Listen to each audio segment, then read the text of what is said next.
เบิ่งพี่น้องทะเลทั้งทะเลกลายเป็นน้ำแข็งเบิดโอ้ความหนาวเย็นพี่น้องเอ้ยเป็นตะเงิดอุบาทอุบายมื้อนี้มีแสงแดดขึ้นหน่อยหนึงครับแต่ว่าพอสลัวแวะเข้ามาเด่นได้มาเก็บเอาภาพบรรยากาศให้พี่ให้น้องมาเบิ่งน่าอัศจรรย์แรงพี่น้องทะเลกว้างใหญ่ไพศาลยังกลายเป็นน้ำแข็งแต่ว่าส่ำนี้คือสิลงไปเหยียบบ่ได้ดอกพี่น้องเพราะว่าทะเลยังบ่แข็งตัวเต็มที่เพราะว่าสีน้ำทะเล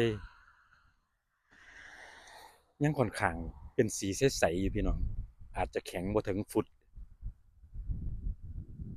หนาวเย็นแห้งพี่น้องแต่ว่าถ้าเกิดบ่มีลมแนวนี้ก็เพราะยางเล่นอยู่ครับเพราะยางเล่นยางเลาะยางสูดอากาศบริสุทธิ์ตอนเช้าๆเป็นบรรยากาศที่ค่อนข้างเย็นสบายบ่ถึงกับหนาวครับ